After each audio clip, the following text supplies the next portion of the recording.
Part 1.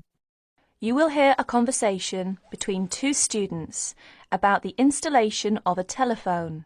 You have half a minute to read the questions first.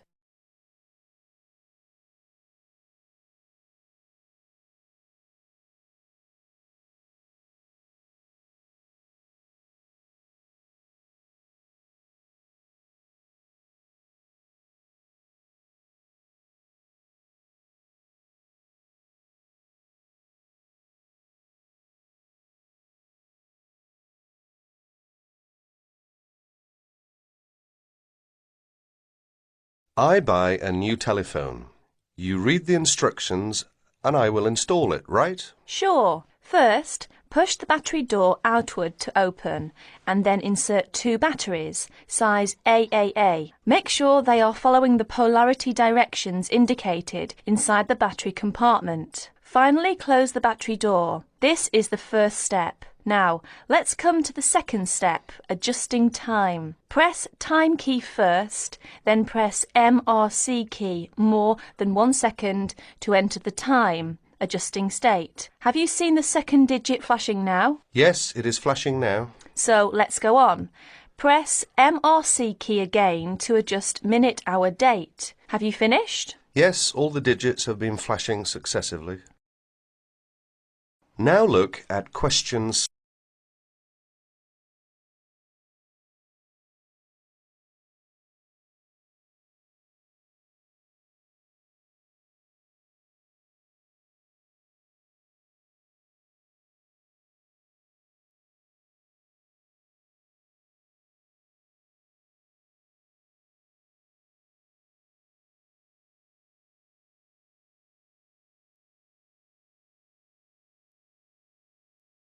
Now it comes to adjusting alarm.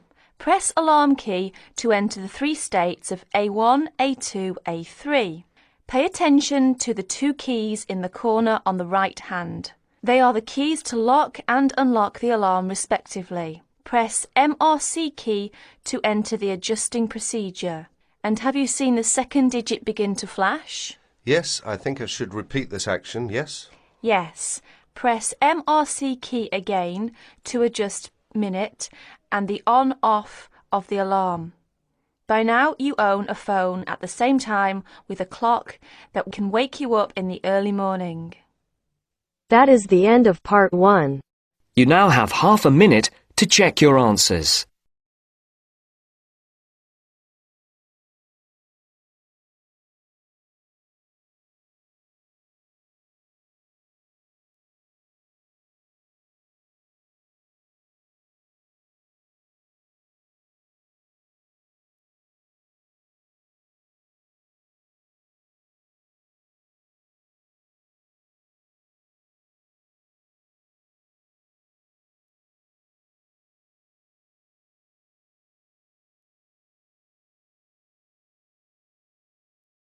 Now turns to Part 2. Part 2. You will soon hear an informative talk given by Michelle on how to keep out burglars and keep your home safe. Before you listen, you have a chance to read questions 11 to 16.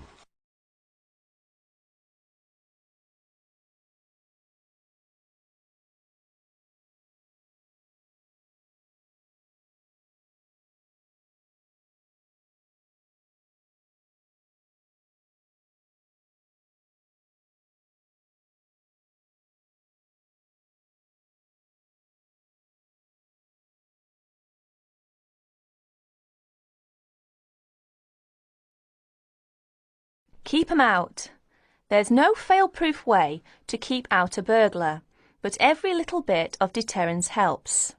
Even if you can't afford a security system, you can take a few minutes to make your home a little safer. Some relatively simple steps will greatly decrease the odds of a break-in, which means you can enjoy a bit more peace of mind. And isn't that what home is all about? Think like a burglar. If you were one, how would you get into your home? Evaluate your home from the inside and out, night and day. You might even try a mock break-in, trying window jams and loose locks on your house's perimeter. To keep out a burglar, The first thing to do is to secure the windows. Though windows are relatively easy to break, the loud noise of shattering glass will deter a thief if you're near other houses. Don't leave windows open during the night, whether you're at home or away. That's a common sense precaution, but a surprising number of people forget to do just that. Use a pick-proof locking device for your windows. Make sure the frames are solid. If you're beyond the earshot of your neighbours, they won't hear the glass breaking. Consider installing a plexiglass sheet for the more accessible windows. This will make entry through them more difficult. Your doors should also be secured. If you don't have a peephole, install one in the front door. If you have one, make sure that you and your family are in the habit of using it. Don't open the door to anyone you don't know, especially at night. If the peephole is out of reach of your children, keep a stepladder or stepping box by the door for them to use. If there's any glass within 2 feet of your front door lock, consider a locking device that would be out of reach if the glass is broken. Now, a few tips on how to protect your valuables. Don't leave your valuables, stereo, computer, jewellery, etc., where they can be seen from the window. If you don't want to hide everything from sight, consider blinds. Make a valuables inventory. Keep a record of your expensive and personally significant items, not just a listing, but a photographic or videotape record if possible. Store this inventory at another location. This is helpful for both the police and the insurance agency to identify the stolen goods. Use an engraving pen to mark these items with some kind of personal identifying information, such as your initials, in an inconspicuous place. This also helps record your possessions in case of any other mishap, such as fire or flood. Now look at questions 17 to 20.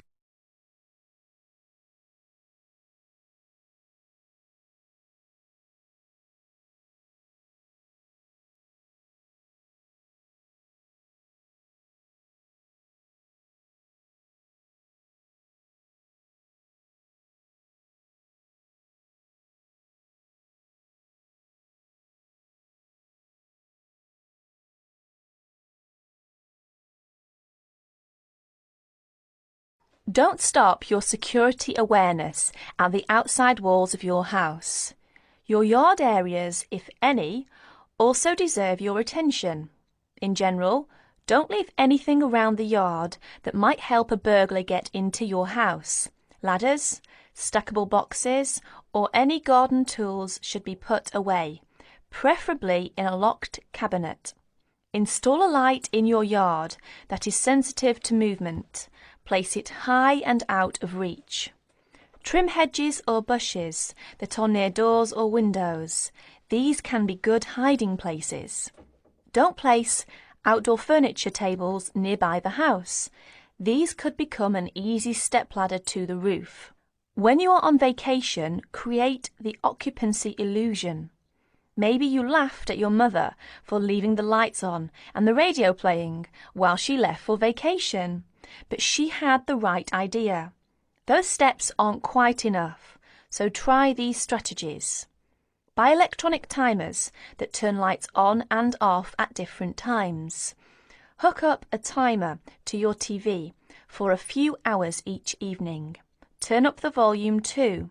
Not enough to annoy the neighbours, just enough that a lurker at the windowsill couldn't miss hearing it. Have your newspaper and mail delivery suspended. If you don't have time to do this, ask a neighbour to pick them up for you. Ask a neighbour to park in your driveway or parking place. Think about having someone house-sit your home. If it's a relative or friend, it may cost you no more than the contents of your refrigerator. You can also find professional house-sitters or house-sitting services that find someone to stay while you're away. Leave your shades as they are normally, or at least don't close up every one. One sign of a vacant house is closed shades during the day. Lock your garage door with a padlock. That is the end of part 2. You now have half a minute to check your answers.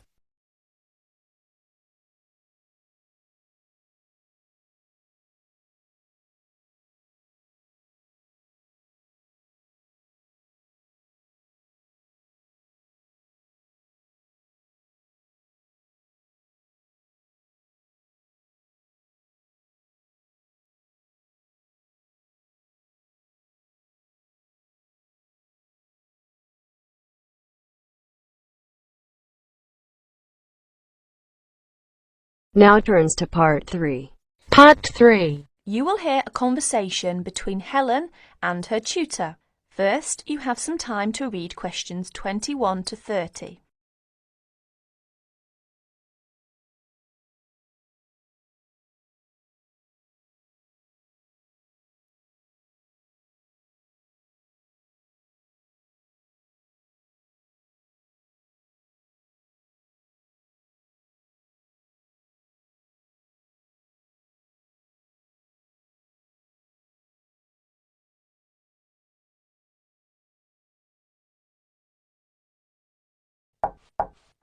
Come in.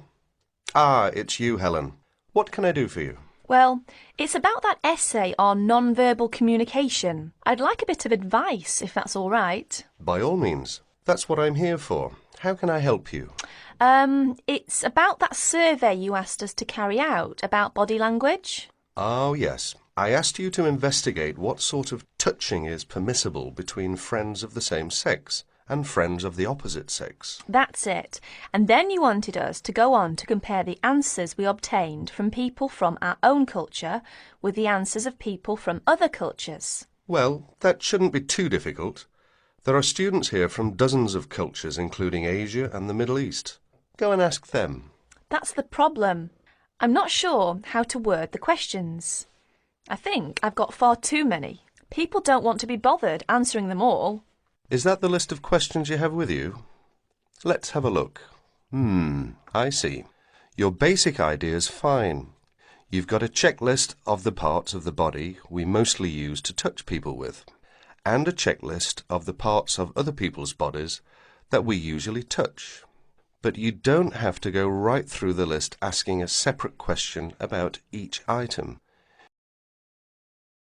Now look at questions.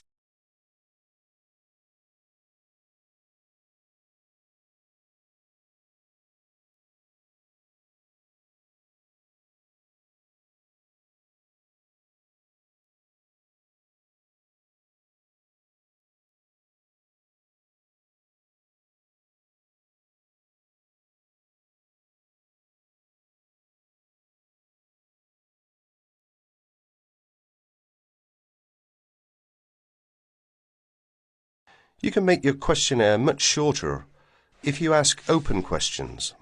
Open questions? What are they? Sometimes we call them WH questions. What, when, where. Those are examples. Oh, I see. Yes, we learned about them in grammar. I hadn't realised how useful they'd turn out to be. I could just ask one open question about each subject and tick the answers I receive. That's right. Now, let's have a look at the list of parts of the body you're going to ask about. I see. You've got the head, arm and hand, and, oh, it's over the page, the back, leg and foot. What about the shoulder and the thigh? They're important areas, and there are some others you should include too. Oh, yes, of course. I was in a rush and forgot those. What about asking people how they feel about being touched? Surely it's hard for people to put that sort of feeling into words. Yes, you're right. That's why it's essential to work out a rating scale for each response. Can you tell me a bit about how to use rating scales? Well, there's no way to measure how strongly a person feels about something, of course. All we can go on is what they report about their feelings. So what we do is offering them choices of ways to express how they feel. Very strongly, strongly, or not at all. That would be an example of a rating scale. In this case, as your survey is only a small trial sample, I suggest you use that 3-point rating scale I've just described. Very strongly, strongly, or not at all. That'll be enough to enable you to draw some broad conclusions. You may go on to refine your survey later if you decide to specialise in the study of non-verbal aspects of behaviour. Thank you. I'm much clearer now. Could I ask you one last question? I'm afraid I've got a brain like a sieve, but I just can't remember the technical term you told us for the study of touch. It sounded like happy, but of course it isn't. Oh, you mean haptics. Haptics. Of course, haptics. That's it. Happy to be of service. That is the end of part 3. You now have half a minute to check your answers.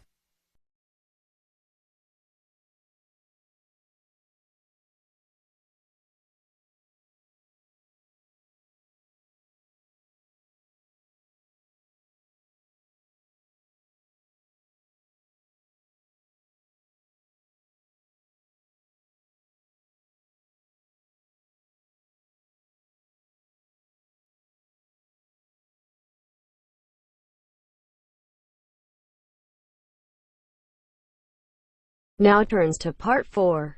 Part 4.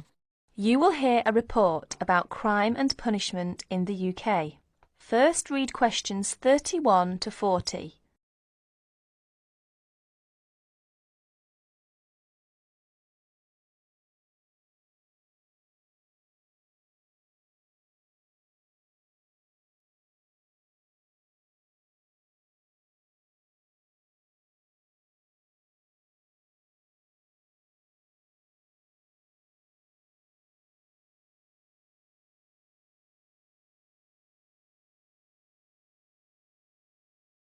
Like many other countries, Britain has experienced a great increase in criminal activity of nearly every kind. Nearly 5 times as many acts of violence were reported to the police in 1997 as 20 years before. Although most burglars are not caught, those who are caught overload the courts and prisons.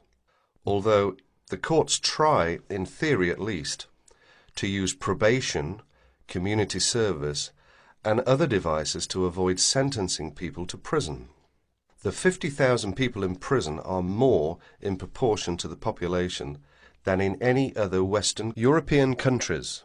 Vast sums are being spent on building new prisons, but the prisons are still overcrowded, and the humiliation suffered by their inmates makes rehabilitation difficult.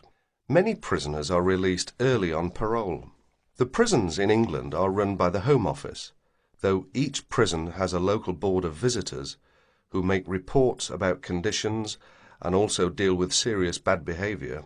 Normally, prisoners are released after serving 2/3 or less of the time for which they were sentenced. But an offence in prison may be punished by the loss of some days of remission. There are several kinds of prisons, including open ones, and some prisoners go out to work in groups outside. Prisoners who want to study for examinations are helped to do so, and there are training courses in prisons. But in practice, some spend little time outside their cells. Most crime is committed by young males, and is opportunist and is not planned by hardened professional criminals, although these do exist in most common people's view. Crime tends to be concentrated in large cities and urban areas. About 94% of offences recorded by the police in England and Wales are directed against property, but only 5% involve violence. Rising affluence has provided more opportunities for casual property crime. In 1977, for example, car crime was only 1/10 of total crime, but this has risen to about 28%. The demand for and supply of illegal drugs had been an increasing factor in the incidence of crime in recent years. Regular crime surveys are undertaken in England and Wales, Scotland and in Northern Ireland.